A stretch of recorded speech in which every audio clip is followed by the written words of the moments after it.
Have you ever looked at that crisp $100 bill in your wallet and wondered what this thing actually is? Well, it is a Benjamin. It buys me a fancy dinner or a couple of weeks of overpriced lattes. Why the sudden existential crisis? Because we are currently living through the greatest magic trick in human history. A silent, massive migration of wealth is happening right under our noses, and most people are too busy scrolling through their phones to notice. A magic trick? You mean like making my savings disappear? Because inflation is already doing a pretty good job at that. Exactly, but inflation is just the smoke. Behind the curtain, there is a massive geopolitical earthquake. While we've been playing with digital numbers on our banking apps, the big players in the East, led by China and Russia, have been quietly exiting the dollar club. Exiting the club? You make it sound like they're unsubscribing from a streaming service. We're talking about the US dollar here, the king of the hill. It was the king, but imagine the king just keeps writing IOU notes to everyone in the village while his own pantry is actually empty. Eventually, the neighbors start asking for something real, something they can actually hold, like gold. Wait, gold? Isn't that just for grandma's jewelry or some people living in bunkers? That is what Wall Street wants you to think. To them, gold is a pet rock, but to the central banks in Beijing and Moscow, it is a nuclear weapon in a financial suit. Okay, I'm intrigued. But why now? Gold's been around forever. Why is it suddenly breaking the internet and hitting all-time highs every other week? To understand that, we need to talk about the Bistro of Broken Promises. Is that a new restaurant in Manhattan? Because I bet the appetizers are $40. Close enough. It's called the paper gold market. Imagine you walk into a high-end steakhouse. You pay for a voucher that promises you a juicy grade A steak whenever you want it. Simple enough. I have the paper, they have the cow. What's the catch? The catch is the chef only has one steak in the kitchen, but the manager, he just sold 1,000 vouchers to 1,000 hungry customers. Hold on, that's not a steakhouse, that's a scam. What happens when more than one person wants to eat at the same time? That's exactly how the Western gold markets, the COMEX in New York and the LBMA in London, have operated for decades. It's a game of musical chairs played with paper gold. ETFs, futures, digital certificates, 99% of people are just trading slips of paper, hoping they never have to actually see a gold bar. So you're saying there are hundreds of claims for every single ounce of actual gold sitting in those vaults? Precisely. It works perfectly as long as everyone stays calm and trusts the paper. But the world isn't feeling very calm lately. Trust is evaporating. And when the music stops, everyone is going to run for that one single steak in the kitchen. And I'm guessing China is the guy who just walked in and demanded his steak right now. Not just demanded it, they built their own kitchen. It's called the Shanghai Gold Exchange, and their rule is simple. No paper, no IOUs. If you buy it, you take it home. Physical, 100% delivery.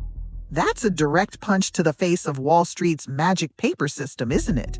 It's a knockout blow in slow motion. By insisting on real physical gold, the East is effectively breaking the West's power to set the price. For years, New York decided what gold was worth based on computer digits. Now, the flow of real metal is moving east. So we're talking about a massive drain of gold from west to east, like a giant vacuum cleaner.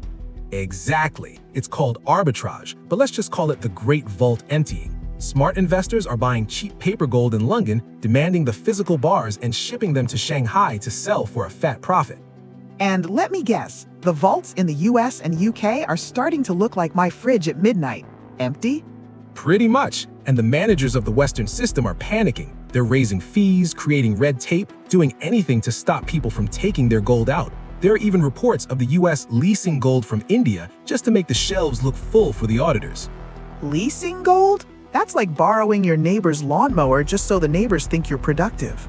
Spot on. But a leased lawnmower is still a debt. It's a band-aid on a bullet wound. The reality is, the era of trust me I have it is ending. The era of show me the metal has begun. Okay, Steve, the Great Vault Emptying sounds like a movie plot, but bring this home for me. How does this global gold heist musical chairs affect my actual life? I am just trying to pay my mortgage and not cry every time I see the gas prices. That is the thing, Sarah. While the titans are fighting over gold bars, the average person is getting pickpocketed by something much more invisible. Let's talk about the $34 trillion elephant in the room. You mean the US national debt? I hear that number so often it has just become background noise. It's like a fire alarm that has been ringing for 10 years. Eventually, you just ignore it and go make coffee. Exactly. But imagine if that fire alarm was actually connected to your bank account. $34 trillion is a number so big that the human brain just glitches out. Give me an analogy. Make it easy to understand. Imagine you have a friend named Uncle Sam. He has a great job, a big house, and he's the life of every party. But Sam has a little problem. He spends $10,000 every month, but he only earns $6,000. Well, Sam sounds like a lot of people I know. So does he just put the rest on a credit card? Exactly. But here's the kicker.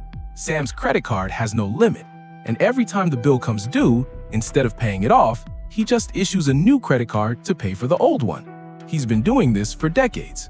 Eventually, the bank is going to notice Sam is just moving air around, right? The bank, in this case, is the rest of the world, and they have finally noticed. But Sam has a superpower. Since he owns the printing press, he can just print more Sam bucks to pay his debts. Wait, if he prints more money, doesn't that make the money I already have worth less? Bingo! That is the hidden tax. Think of it like this. Imagine you have a delicious, thick bowl of soup. That represents your savings. But the government needs more soup, and they don't want to ask you for it directly because you'd get angry. So what do? Sneak into my kitchen at night? Worse, they just pour a gallon of plain tap water into your bowl while you're not looking. The bowl looks just as full as before. You still see one bowl of soup on your table, but when you take a sip, it tastes like nothing. That is a very depressing soup analogy. That is inflation, Sarah. It's not that prices are going up, it's that your soup is being diluted. When you see a burger costing $15 today compared to $5 a few years ago, it's not because the burger got 3 times better, it's because the dollar got 3 times worse. So if the dollar is basically watered down soup, what happens when Uncle Sam can't even pay the interest on his debt? I heard the interest alone is now costing more than the entire defense budget. You heard right. We're spending more on paying for the past than we are on protecting the present. This is a mathematical dead end. There are only 2 ways out for Uncle Sam. Let me guess. Option A is to stop spending and live like a monk. Tell a politician to stop spending. That's like telling a fish to stop swimming. It's not going to happen. So what's option B? Option B is the grand reset. You print so much money that the debt becomes meaningless because the currency is worthless. But in the process, you destroy the purchasing power of everyone holding that money. And that's why gold is hitting all-time highs. Gold is the anti-soup water. You can't print it, you can't dilute it. So while we're arguing about politics, the very foundation of our money is being turned into a giant science experiment? It's the biggest experiment in history, and we're the lab rats. The East, meaning Russia, China, and the BRICS nations, they saw the results of this experiment early. They realized that holding US Treasury bonds is like holding a ticket to a sinking ship. So they're trading their tickets for lifeboats made of gold? Solid gold lifeboats. And they're doing it quietly so we don't panic and drive the prices up too fast before they're done. I'm starting to feel like that person who realizes they're living in a simulation. Is anything real anymore? Your skills are real. Your land is real. Your gold is real. Everything else is just paper promises in a world that's running out of paper and out of promises. Okay, Steve, I am officially worried about my soup. But if the US dollar is the king of the hill, how exactly is the East planning to knock it off? You don't just tell Wall Street thanks but no thanks and walk away without a fight, right? That is exactly what they are doing, but with a very clever twist. Enter the Shanghai Gold Exchange, or the SGE. Think of it as the anti-Wall Street. How so? Is the coffee better there or something? Much better, because it is real. See, in New York or London, when you buy gold, you're mostly buying a digital promise. It's like buying a star in the sky and getting a certificate. You own it on paper, but good luck ever touching it. Right, the voucher system. One steak, 1,000 hungry customers. Exactly. But in Shanghai, the rules are different. If you buy an ounce of gold, you get an ounce of gold, period. It's 100% physical delivery. You pay the cash, they hand you the bars, and they have serial numbers you can track. It's transparent, it's heavy, and it's real. So China is basically saying to the world, stop playing with paper toys in the West and come play with the real stuff over here. Spot on. And here's where it gets interesting. Because the gold in Shanghai is real and the demand is huge, the price there is often higher than the paper price in New York. We're talking $50, $70, sometimes $100 more per ounce. Wait a second. If I can buy something for $2,400 in New York and sell it for $2,500 in Shanghai, isn't that just free money? You just discovered the great gold drain. It's called arbitrage. Smart money, big banks, and even other central banks are buying up every paper promise they can find in London and New York. They demand the physical gold, pack it into giant shipping containers, and fly it straight to Shanghai to pocket the difference. So the Western vaults are essentially being bled dry by a giant global straw? It's a massive vacuum cleaner, and the US and UK are in a nightmare scenario. If they stop giving out the gold, they admit the system is a fraud and the dollar collapses instantly. But if they keep giving it out, their vaults will eventually be as empty as a video rental store in 2026. That explains why they're making it so hard to withdraw gold lately. I've read about people waiting months just to get their own bars out of Western banks. It's the Hotel California of finance. You can check in your gold anytime you like, but you can never leave. They use red tape, high fees, and technical delays to keep the metal from leaving. They're desperate to keep the illusion alive that the gold is still there. And while the West is struggling with paperwork, how much gold does China actually have? The official numbers seem a bit low. China's official gold report is like a celebrity's real age. It's probably much higher than they admit. They claim about 2,200 tons, but experts who track mining and imports believe the real number is closer to 5,000 or even 10,000. Why hide it? If I had that much gold, I would be posting it on social media every day. Because if they told the world they had 10,000 tons, the price would skyrocket instantly. China wants to keep the price low just long enough to finish trading their watered-down soup dollars for solid gold bars. Why tell the shopkeeper you're rich before you finish buying everything in the store? So they're quietly buying the fire extinguishers while the West is still playing with matches. And they're not alone. They have Russia, the gas station of the world, and the rest of the BRICS nations. They're building a new system where they don't need the dollar to trade oil, food, or minerals. They're moving back to a world where trust is replaced by proof. It feels like the financial world is splitting in two. On one side, we have digital IOUs and hope.